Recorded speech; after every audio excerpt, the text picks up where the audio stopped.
Funerals are supposed to be hallowed ground, a final sanctuary for the dead and a place of peace for the living. But when an arrogant, deeply prejudiced police officer decided to flex his unchecked authority over a quiet, grieving black man, he didn't just disrupt a memorial, he completely destroyed his own life. Officer Bradley Jenkins thought he was bullying a defenseless civilian, someone he could intimidate to feed his own massive ego. He had absolutely no idea he was unholstering his service weapon on General Warren Montgomery, a decorated 4-star commander of the United States Armed Forces. This is the story of how one man's toxic God complex collided with ultimate authority, triggering a devastating avalanche of swift, absolute, and inescapable karma. The sky over Pinecrest Memorial Park in Northern Virginia was a bruised, heavy gray, reflecting the somber mood of the hundreds gathered on the manicured lawns. A cold autumn wind whipped through the ancient oak trees, scattering brown leaves across the pristine white headstones that stood in perfect, unending rows. It was a Tuesday morning, and the world had stopped for the burial of Captain Samuel Wright, a man whose heroism in the mountains of Afghanistan had saved countless lives. Among the mourners stood General Warren Montgomery. At 58 years old, Montgomery was a towering figure, both in physical stature and in his legendary military career. He was a 4-star general, a tactical genius who had advised presidents and commanded hundreds of thousands of troops across the globe. Yet, on this day, he had purposefully chosen not to wear his formal dress uniform. Instead, he wore a tailored, immaculate black civilian suit, a crisp white shirt, and a simple black tie. He wanted the day to be entirely about Samuel, his former protégé, and a man he loved like a son. Montgomery had specifically ordered his security detail to hang back, blending into the crowd near the black SUVs parked a quarter-mile away. He needed a moment of solitude, a private walk among the graves to process a grief that felt entirely too heavy for his broad shoulders. A few hundred yards away, stationed at the outer perimeter of the cemetery's VIP section, was Officer Bradley Jenkins of the local municipal police department. Jenkins was a 12-year veteran of the force, though veteran implied a level of respect he had rarely earned. He was a man defined by his bitter resentments and a toxic God complex. Over his career, Jenkins had amassed a thick file with internal affairs, excessive force complaints, allegations of racial profiling, and a disturbing pattern of escalating minor civil infractions into violent arrests. Yet, through a combination of a powerful police union and a chronically understaffed department, he had managed to keep his badge. Jenkins hated perimeter duty. He despised standing in the freezing drizzle, directing traffic, and watching wealthy politicians and high-ranking officials drive past him in warm, armored vehicles. He was nursing a cold cup of coffee and a foul mood, scanning the cemetery grounds for any excuse to exert the authority he felt he was constantly denied. That was when his eyes landed on Warren Montgomery. The general had stepped away from the main procession, walking slowly along a paved path that bordered the restricted parking zone. He was standing near a low stone wall, his hands clasped behind his back, staring out at the rolling hills of the cemetery. To anyone else, he was clearly a grieving man seeking a quiet moment. But to Officer Bradley Jenkins, staring through the lens of deep-seated prejudice and simmering anger, Montgomery was just a black man in a suit standing somewhere he supposedly didn't belong. Jenkins tossed his coffee cup into a nearby trash can, his jaw tightening. He adjusted his heavy duty belt, resting his right hand casually near his holster, a subconscious habit of intimidation he had perfected over a decade of bullying civilians. He began the long walk across the damp grass, his heavy black boots crunching loudly, purposefully shattering the quiet respect of the memorial park. "Hey! You! Jenkins barked, his voice cutting through the solemn hum of the bagpipes playing in the distance. General Montgomery did not immediately turn. He was deep in thought, remembering the day Samuel Wright had pulled him from a burning transport vehicle. It took a second, louder shout for the general to realize the aggression was directed at him. "I said, hey, turn around when I'm talking to you," Jenkins yelled, now closing the distance to within 20 feet. Montgomery turned slowly, his expression calm, neutral, and unreadable. Decades of military discipline had stripped him of the instinct to react emotionally to sudden loud noises or hostility. He looked at the red-faced police officer marching toward him, immediately recognizing the aggressive posture. "Can I help you, officer?" Montgomery asked, his voice a deep, resonant baritone that naturally carried a quiet, undeniable authority. "This is a restricted area," Jenkins snapped, stopping a few feet away and planting his boots wide, puffing out his chest. He looked Montgomery up and down, his lip curling into a visible sneer.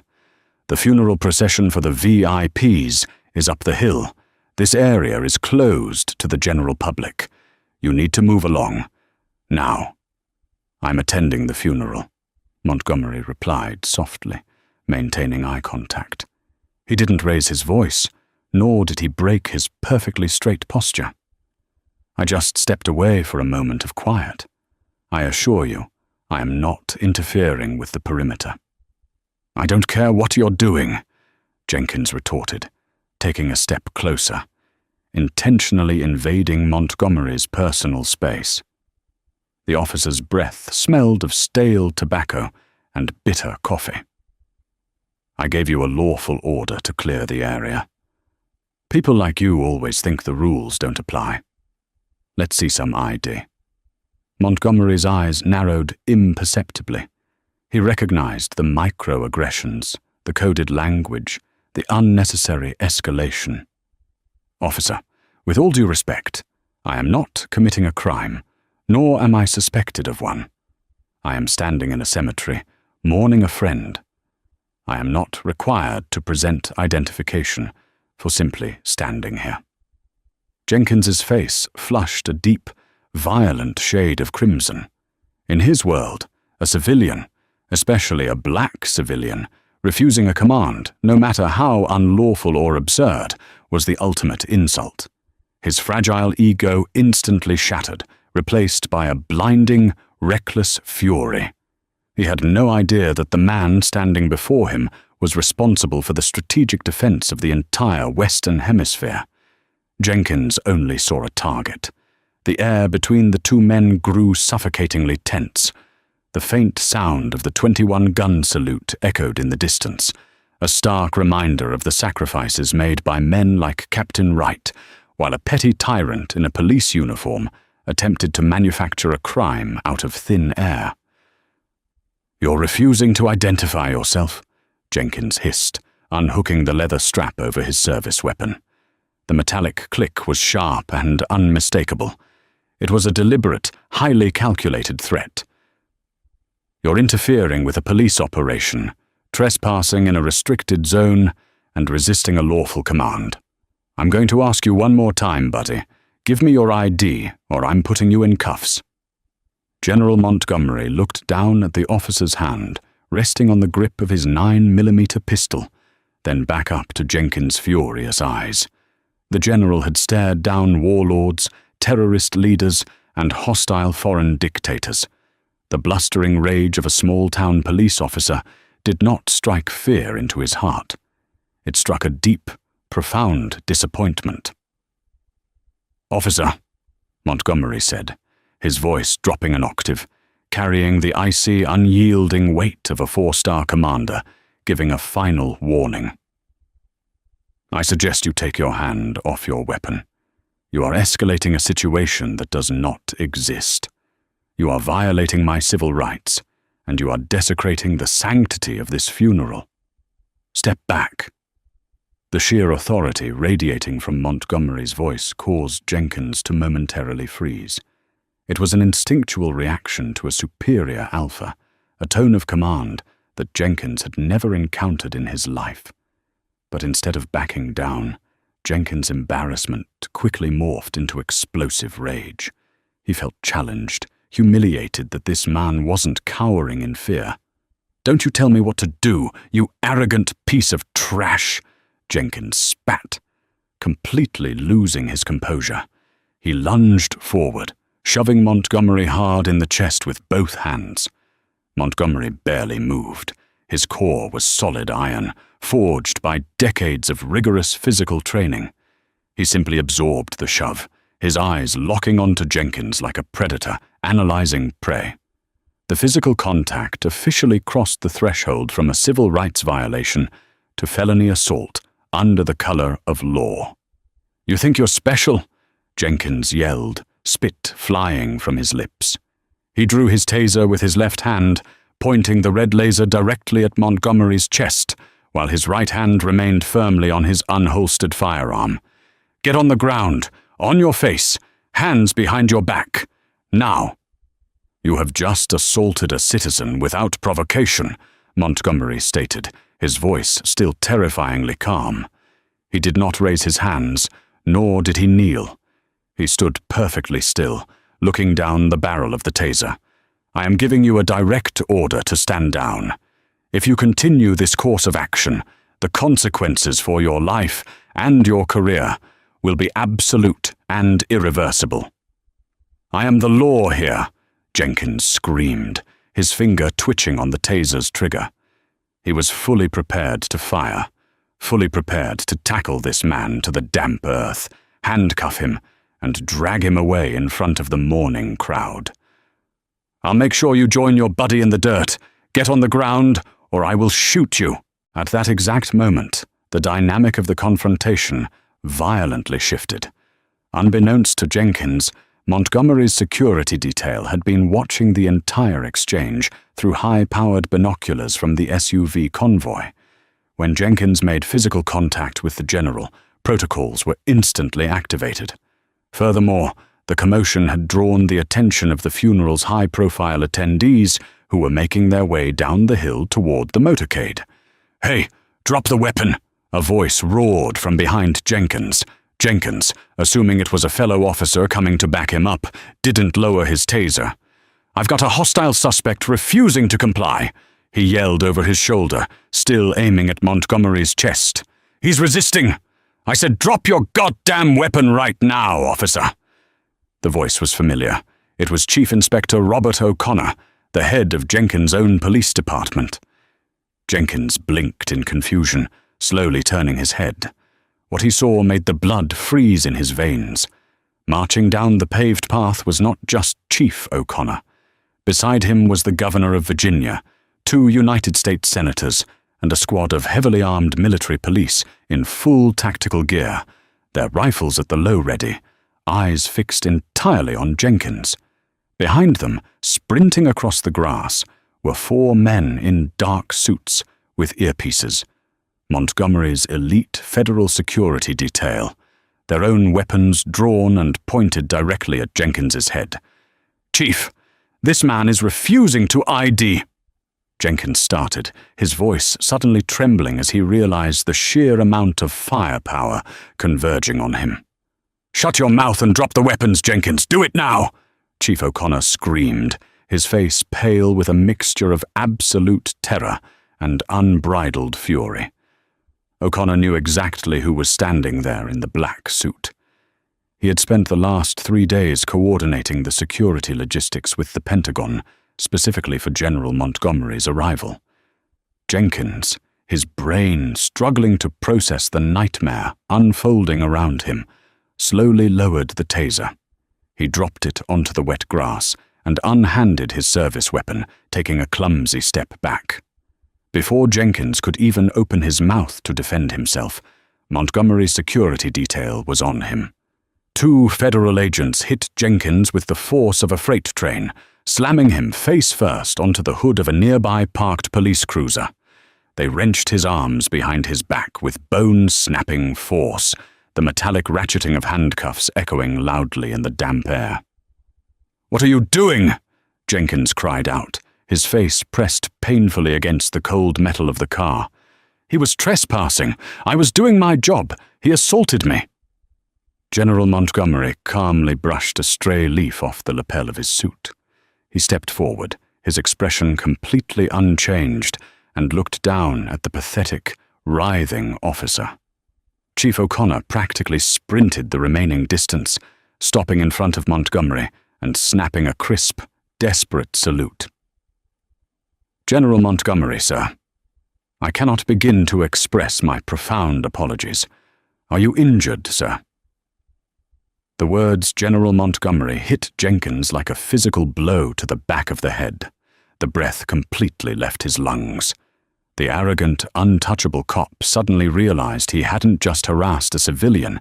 He had physically assaulted and threatened the life of a 4-star general of the United States Armed Forces, one of the most powerful military commanders on the planet.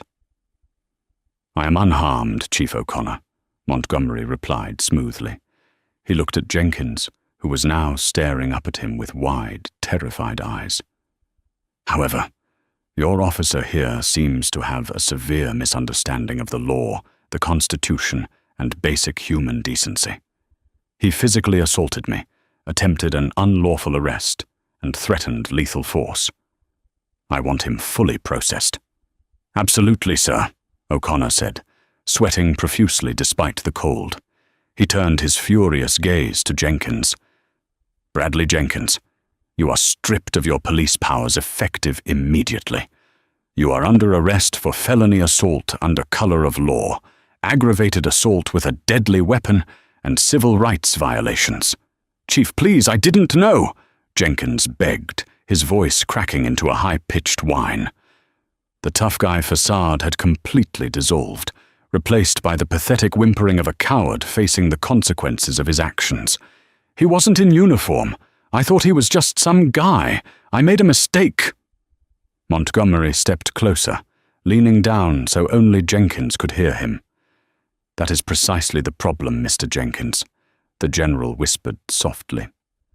"You thought I was just some guy. You thought I had no power, no voice, and no recourse. You treat the people you are sworn to protect like targets. Today, you picked the wrong target." The military police formed a tight perimeter around the general, while the federal agents dragged Jenkins to his feet. Because Jenkins had assaulted a high-ranking federal official and military officer on a secured detail, jurisdiction immediately shifted away from the local police. The FBI and military investigators would be taking the lead. Jenkins wasn't just facing a slap on the wrist from his union, he was facing federal indictments. As Jenkins was shoved into the back of an unmarked black SUV, crying and hyperventilating, the funeral procession on the hill concluded. The irony was suffocating. While a true hero was being laid to rest with full honors, a corrupt bully was being hauled away in disgrace, his life permanently destroyed by his own toxic prejudice. But this arrest was only the very beginning. General Montgomery was not a man who believed in half measures. He recognized that Jenkins was not a rotten apple, but a symptom of a deeply diseased tree. The general made a single phone call to the Department of Justice, initiating a federal probe that would dig into Jenkins' past. The karma that was about to hit Bradley Jenkins wouldn't just be hard, it would be historically brutal, uncovering a web of corruption that would ensure he never saw the outside of a prison cell again. The metallic echo of a heavy steel door slamming shut is a universal sound of finality. For Bradley Jenkins, it was the sound of his entire universe collapsing. He was not taken to the local municipal lockup, where he knew the desk sergeants and could expect a hot coffee and a slap on the back.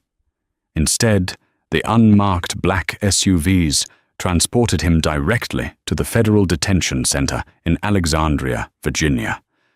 Stripped of his badge, his gun, his belt, and his shoelaces, Jenkins sat shivering in an austere, concrete holding cell, wearing a fluorescent orange jumpsuit that felt like a burning brand of humiliation on his skin. For the first few hours, Jenkins clung to a desperate, pathetic delusion. He convinced himself that his police union would swoop in, that the local fraternity of the Shield would protect him like they always had. He waited for a high-powered defense attorney to walk through the door and declare this a massive misunderstanding. He waited in vain. General Warren Montgomery had not merely filed a complaint, he had triggered a seismic event within the Department of Justice. Montgomery's call had bypassed the local bureaucracy and landed directly on the desk of the Attorney General. Within hours, the case was assigned to Harrison Caldwell, a notoriously ruthless federal prosecutor who specialized in civil rights abuses and public corruption.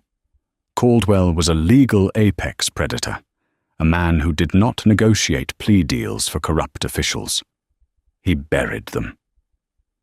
By dawn the following morning, while Jenkins was still pacing his cell in a cold sweat, a fleet of dark sedans pulled up to the Pinecrest Municipal Police Department.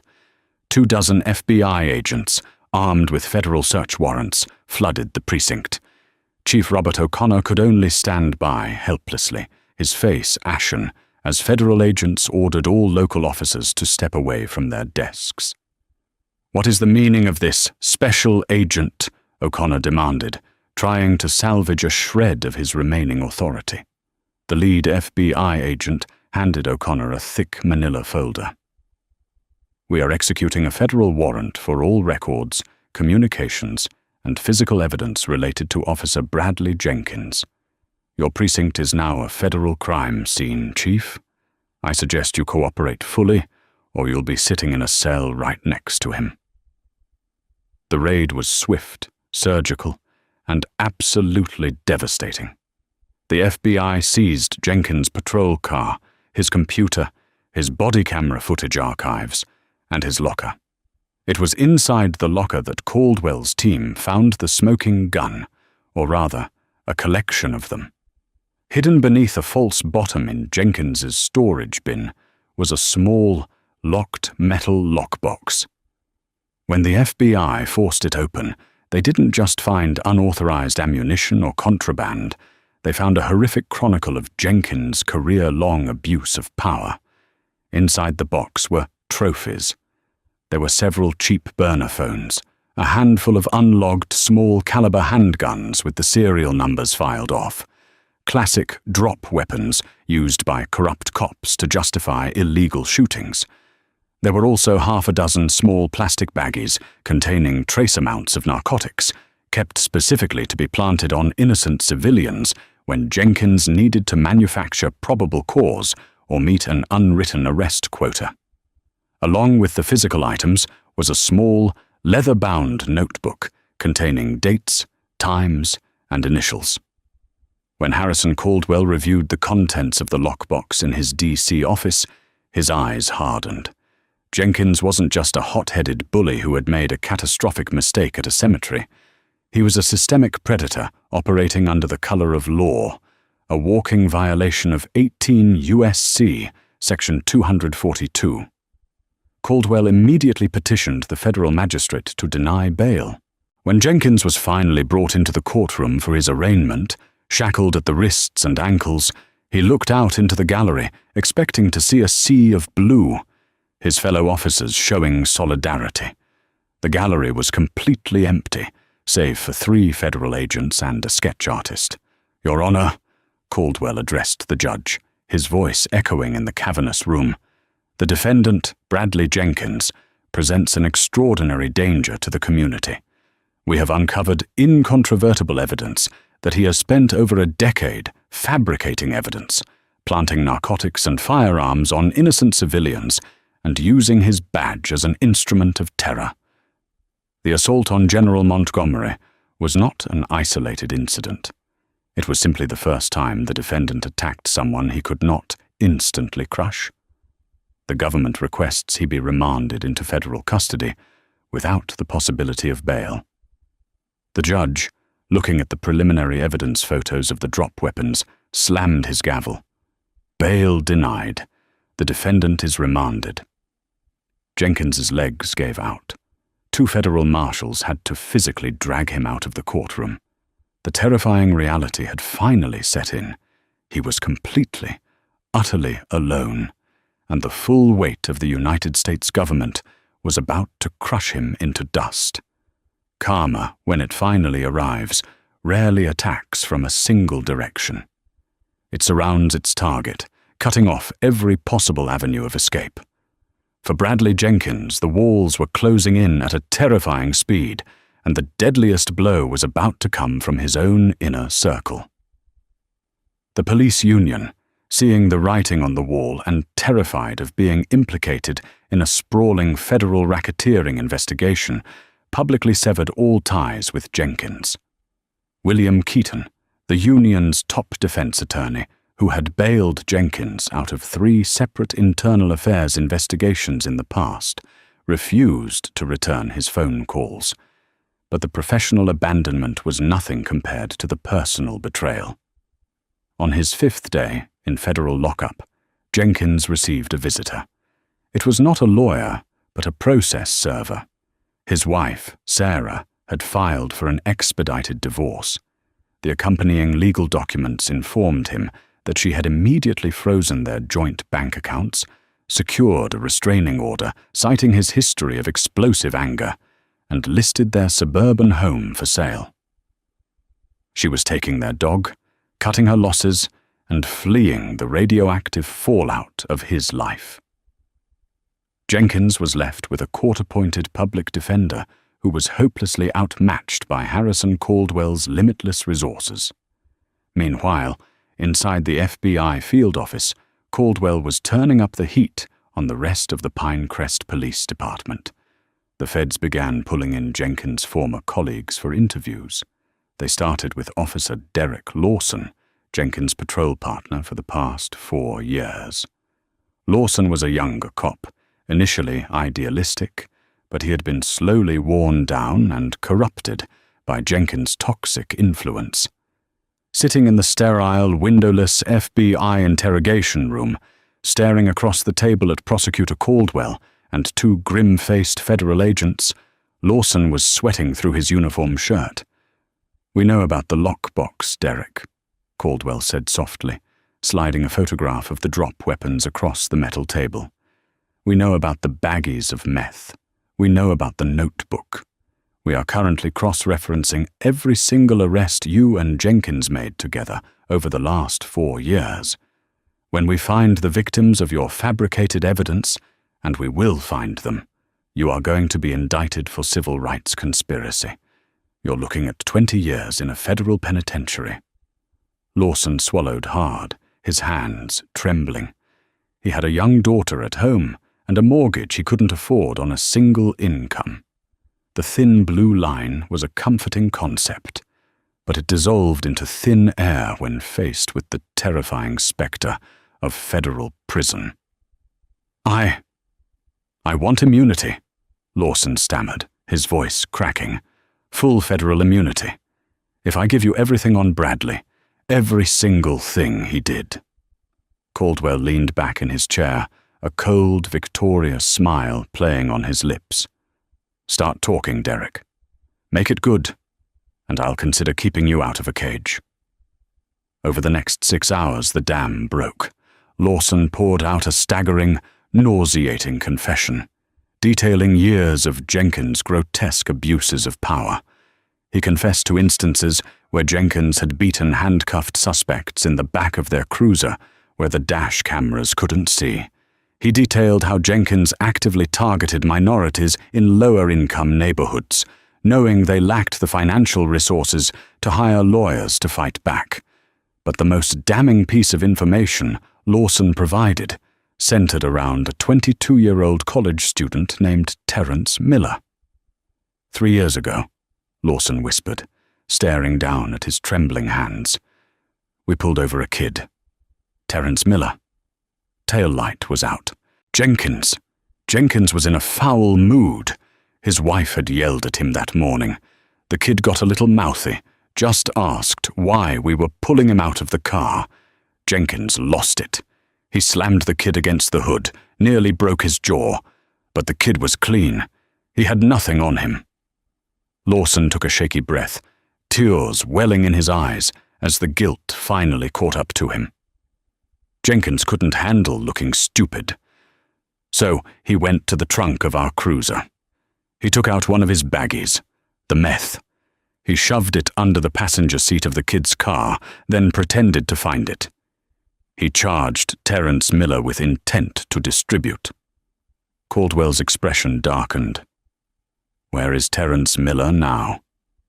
He's doing 10 years at the state penitentiary, Lawson replied, burying his face in his hands. He lost his scholarship. He lost everything, because Jenkins had a bad morning.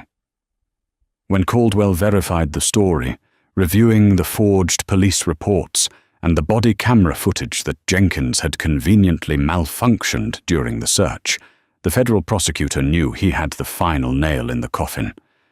Jenkins wasn't just going down for the assault on General Montgomery. He was going to face a tidal wave of civil rights violations that carried mandatory life sentences. Caldwell drafted the superseding indictment.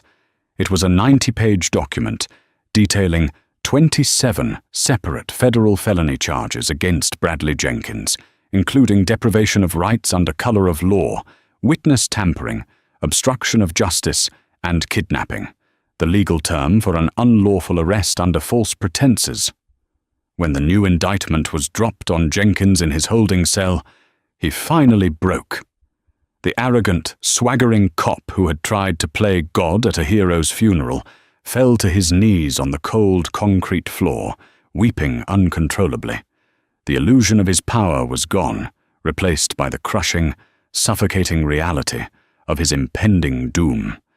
The avalanche of karma had completely buried him, and the trial hadn't even begun. The Albert V. Bryan U.S. Courthouse in Alexandria, Virginia, is an imposing fortress of reinforced concrete, cold marble, and polished mahogany. It is a building designed to make ordinary men feel infinitesimally small in the face of federal justice.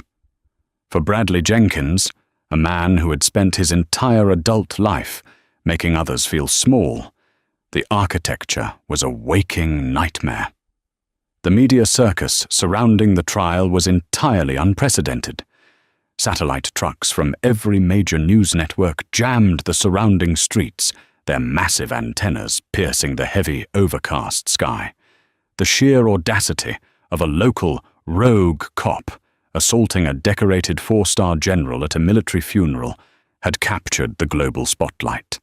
But as the trial commenced, the subsequent unearthing of Jenkins's systemic, career-long corruption turned the proceedings into a historic, horrifying spectacle of abused authority.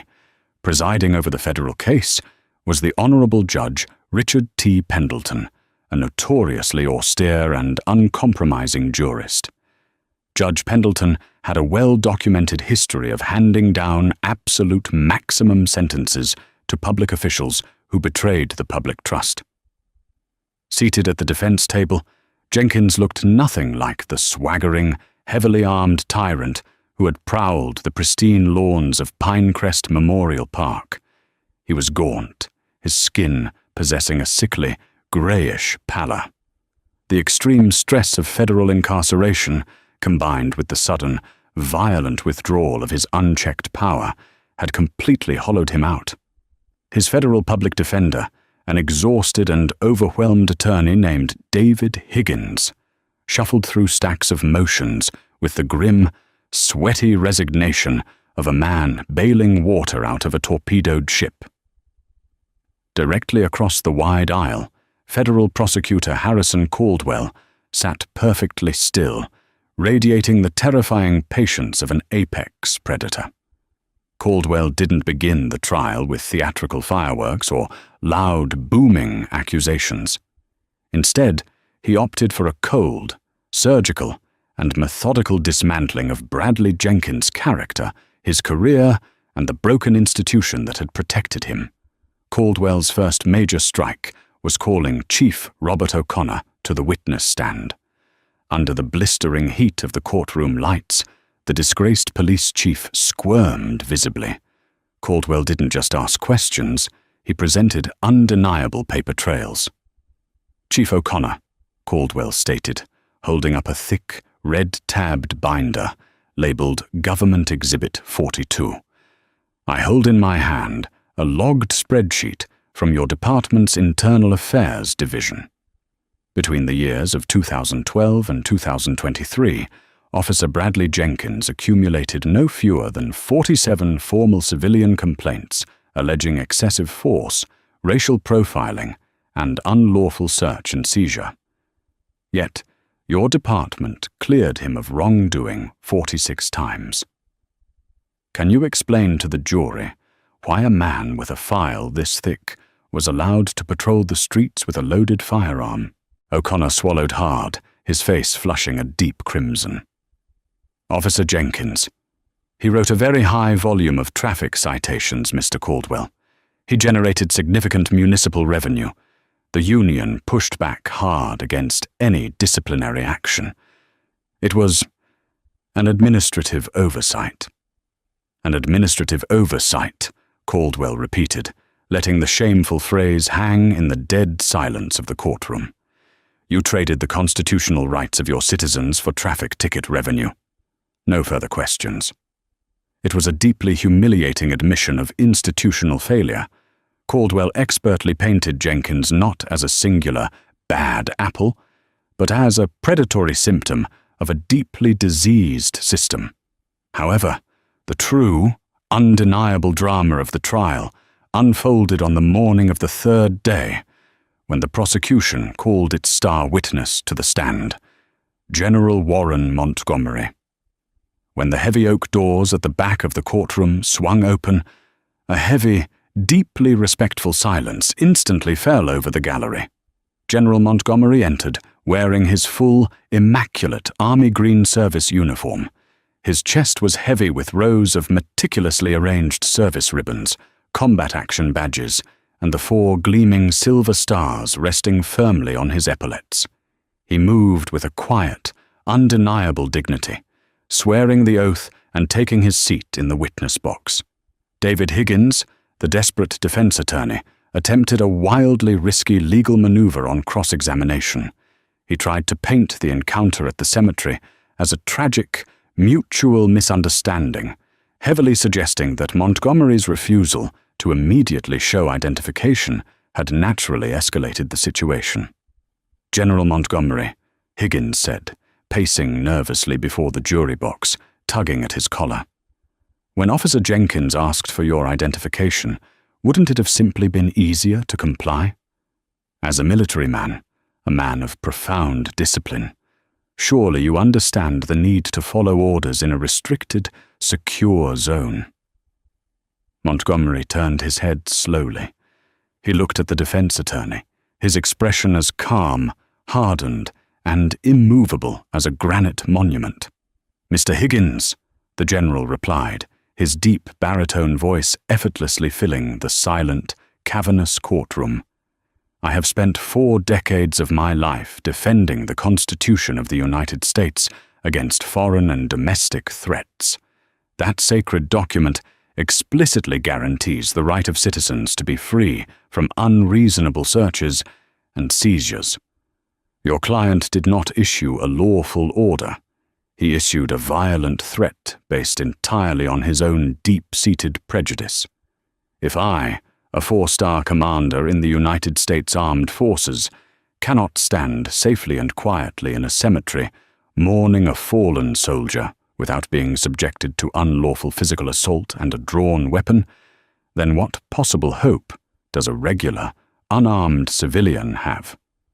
Complying with petty tyranny does not erase the tyranny. It only emboldens the tyrant."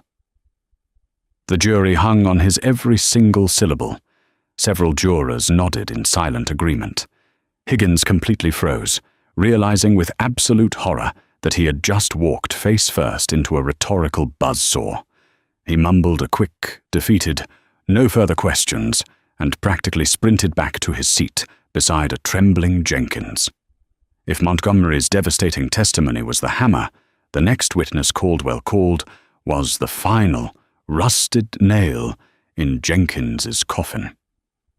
The gallery doors opened once more, and 22-year-old Terence Miller walked hesitantly down the center aisle. He was dressed in a simple, somewhat ill-fitting grey civilian suit provided by the state. His eyes were wide, darting nervously around the imposing room. Until 72 hours ago, Miller had been sitting in a maximum security state penitentiary, serving a 10-year mandatory minimum sentence for a drug trafficking charge he was entirely innocent of. Caldwell had secured a federal writ to bring him directly to court, fast-tracking a full exoneration based on the explosive confessions of Jenkins' former partner. When Jenkins looked up and saw Terence Miller taking the stand, all the remaining blood completely drained from his face. His hands began to shake so violently they rattled against the mahogany defense table. The absolute worst ghosts of his corrupted past had materialized in the flesh, sitting only 30 feet away. Under Caldwell's gentle, guiding questioning, Miller tearfully recounted the horrific night of his arrest. He described the terrifying confusion of being violently yanked out of his vehicle over a broken taillight. He described the blinding, concussive pain of Jenkins slamming his face directly into the steel hood of the cruiser, fracturing his orbital bone. Finally, he described the absolute, soul-crushing despair of watching the smirking officer discover a plastic bag of methamphetamine underneath his passenger seat, a bag Jenkins had planted himself. "He laughed at me," Miller testified, his voice cracking loudly as tears spilled down his cheeks. He raised a visibly trembling finger, pointing it directly across the room at the defense table.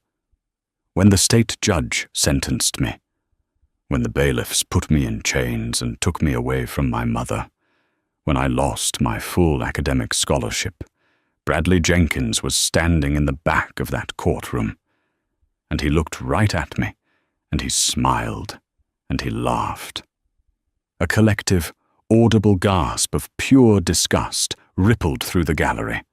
Several jurors openly glared at Jenkins, their faces contorted with absolute fury and revulsion. The defense did not even attempt to cross-examine Terence Miller.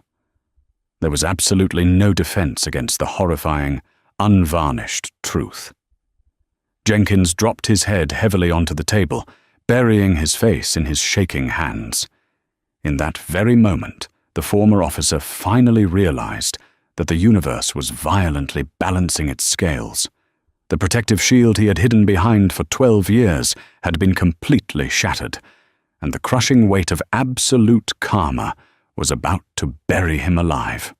The jury deliberations began on a bleak, rain-swept Thursday afternoon.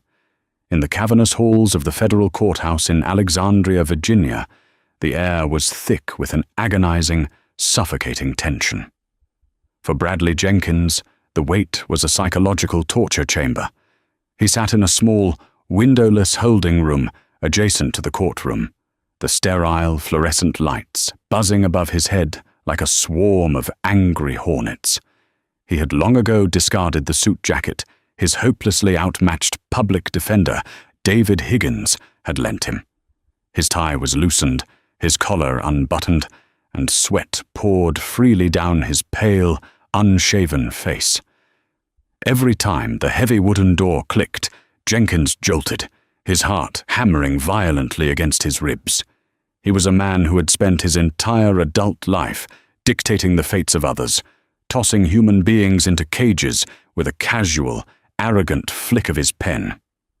Now he was entirely powerless, stripped to his absolute core, waiting for 12 strangers to decide if he would ever draw a free breath again. Outside in the polished marble corridor, the atmosphere could not have been more different. General Warren Montgomery stood near the tall, arching windows, his hands clasped neatly behind his back, watching the rain streak the glass. He wore his tailored civilian suit, radiating the same quiet, impenetrable calm he had displayed at Pinecrest Memorial Park. Standing a few feet away was 22-year-old Terence Miller, flanked by his weeping mother. The young man, fresh from a state penitentiary, where he had been unjustly locked away due to Jenkins' fabricated evidence, looked at the general with a mixture of profound awe and deep gratitude. Montgomery turned, placing a firm, reassuring hand on Terence's shoulder. There were no grand speeches between them in that hallway, only a silent, shared understanding that a monstrous wrong was finally about to be righted. 42 minutes. That was all it took. In the complex, sprawling history of the Alexandria Federal Courts, a 42-minute deliberation following a multi-week trial involving 27 felony counts was unheard of. It wasn't a deliberation, it was a formality. The evidence compiled by federal prosecutor Harrison Caldwell was so overwhelmingly damning, the testimony so utterly devastating, that the jury had simply walked into the room, taken a single vote, and signed the paperwork. When the bailiff announced that the jury had reached a verdict, a collective gasp rippled through the packed gallery. The courtroom doors swung open, and the spectators poured back in, fighting for the best vantage point. Journalists, federal agents, and a handful of Jenkins' former police colleagues, who were there to ensure they were seen distancing themselves from him, filled the wooden pews. Judge Richard T. Pendleton took the bench, his face an unreadable mask of judicial authority. He adjusted his reading glasses, looked out over the silent courtroom, and finally rested his cold gaze on the defense table. "The defendant will rise," Judge Pendleton commanded, his voice echoing loudly in the cavernous space. Jenkins' legs completely betrayed him. He tried to stand, but his knees buckled. Higgins had to grab his client by the elbow, physically hauling the disgraced officer to his feet. Jenkins leaned heavily against the mahogany table, his knuckles turning white as he braced himself for the impact. "Madame Foreperson," Judge Pendleton said, "has the jury reached a unanimous verdict?" A middle-aged woman in the front row stood up, holding a stack of legal documents. Her voice was steady, completely devoid of sympathy. "We have, Your Honor." "Please read the verdict." The foreperson adjusted the microphone. "In the matter of the United States versus Bradley Jenkins. On count 1, deprivation of rights under color of law in violation of Title 18, United States Code, Section 242. We find the defendant guilty." The word struck Jenkins like a physical blow to the sternum. He closed his eyes, his breathing growing ragged and shallow.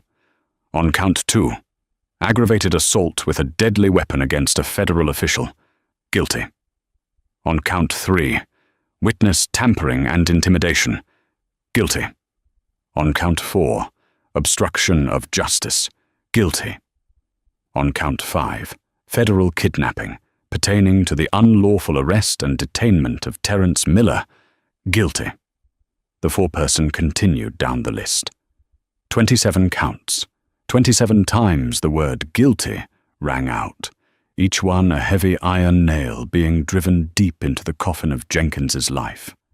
With every pronouncement, Jenkins seemed to physically shrink, his shoulders caving inward, his chin dropping toward his chest. The arrogant bully who had strutted through the cemetery, demanding obedience from a grieving 4-star general, was utterly annihilated. By the time the foreperson reached count 27, a sweeping civil rights conspiracy charge, Jenkins was openly weeping, a pathetic, high-pitched whimper escaping his throat. Judge Pendleton banged his gavel, slicing through the murmurs erupting in the gallery. "The jury is dismissed with the profound thanks of this court. Sentencing will take place in 2 weeks. The defendant is remanded to federal custody." 2 federal marshals instantly stepped forward, grabbing Jenkins by his arms. The cold, heavy steel of the handcuffs ratcheted tightly around his wrists, biting into his skin. As they dragged him backward down the center aisle, Jenkins frantically looked around the room, his eyes wild with terror. He looked for a friendly face, a sympathetic colleague, anyone who could save him. His gaze met Terence Miller's. The young man stood tall, his jaw set, watching the monster who had stolen years of his life finally get dragged into the abyss. 2 weeks later, the courtroom was packed even tighter for the official sentencing hearing. This was the moment where the full, devastating weight of absolute karma would permanently crush Bradley Jenkins. Before the judge handed down the sentence, the victims were permitted to speak. Terence Miller took the podium first. He gripped the edges of the wooden stand, looking directly at Jenkins, who refused to make eye contact, staring blankly at his own shackled hands. 3 years ago, Terence began, his voice shaking with a mixture of trauma and newfound strength. You pulled me out of my car. You beat me. You planted drugs on me.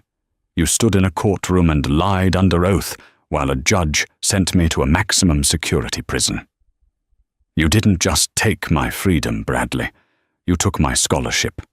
You broke my mother's heart. You threw me into a nightmare of violence and fear, all because you had a bad morning and wanted to feel powerful. But you aren't powerful. You're just a coward hiding behind a piece of metal. Today, I get my life back. And today, you lose yours forever. Tears flowed freely in the gallery. Even the hardened federal marshal standing guard looked deeply moved. Next, General Warren Montgomery approached the podium. He did not look at Jenkins. He addressed Judge Pendleton directly, his deep baritone commanding absolute silence in the room. Your Honor, the foundation of this republic rests upon the sacred trust between the people and those who are sworn to protect them, Montgomery stated, his posture impeccably straight. When a man puts on a uniform, he is granted extraordinary authority. He is given the power of life, death, and liberty. When that power is wielded with prejudice, malice, and corruption, it ceases to be law enforcement. It becomes tyranny. Bradley Jenkins did not merely assault me on that cemetery lawn. He assaulted the very Constitution he swore an oath to uphold. He weaponized his badge to prey upon the vulnerable, the young, and the marginalized. A system that allows a predator to wear a badge is a broken system. But today, this court has the opportunity to send an unequivocal message that absolute authority requires absolute accountability. Montgomery stepped down, returning to his seat. Judge Pendleton leaned forward, resting his forearms on the bench. The courtroom held its collective breath.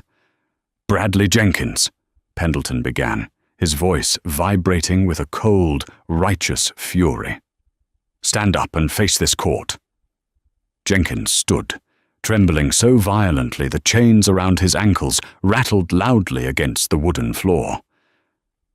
I have sat on this bench for 22 years, the judge continued. I have sentenced cartel leaders, murderers, and terrorists. But the crimes you have committed disgust me on a fundamentally different level. You were a wolf masquerading as a sheepdog. You used the color of law to run a localized terror campaign against citizens who lacked the resources to fight back.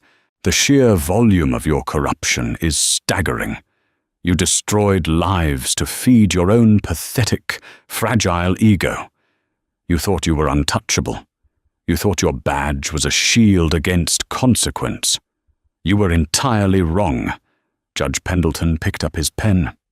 On the charges of deprivation of rights, kidnapping, and civil rights conspiracy, I am sentencing you to life in federal prison.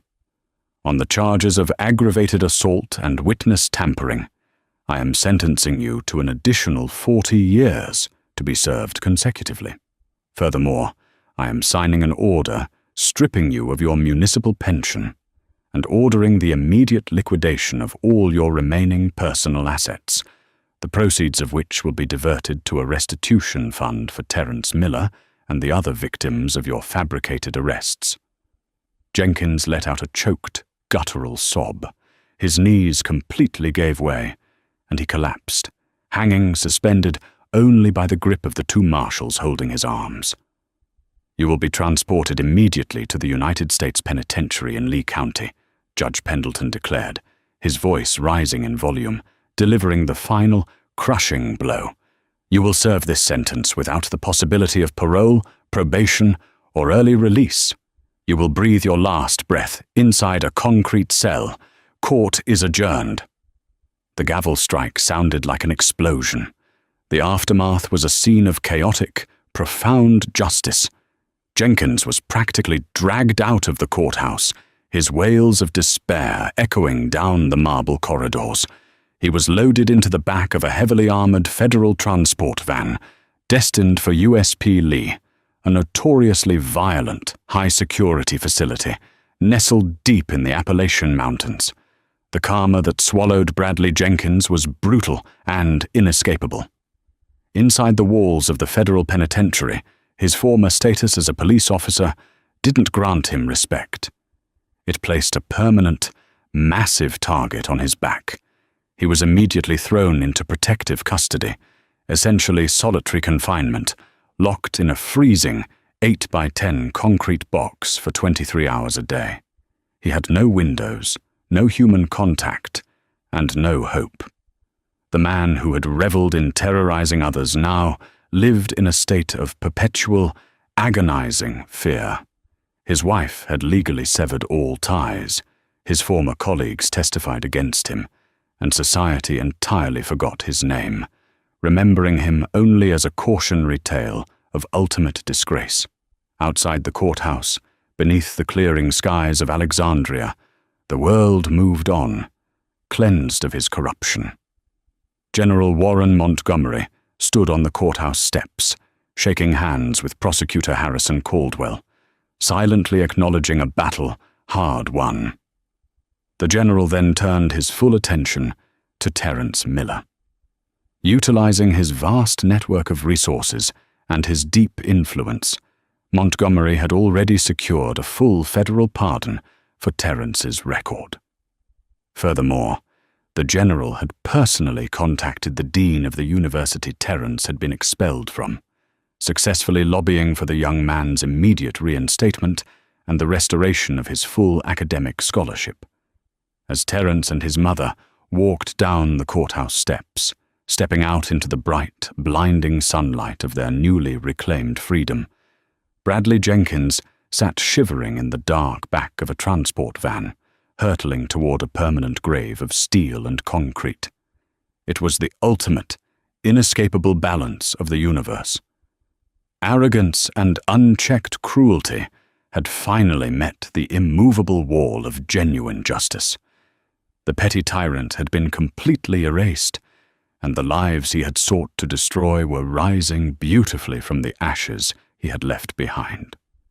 The tragic and explosive downfall of Bradley Jenkins serves as a profound testament to the inescapable nature of karma.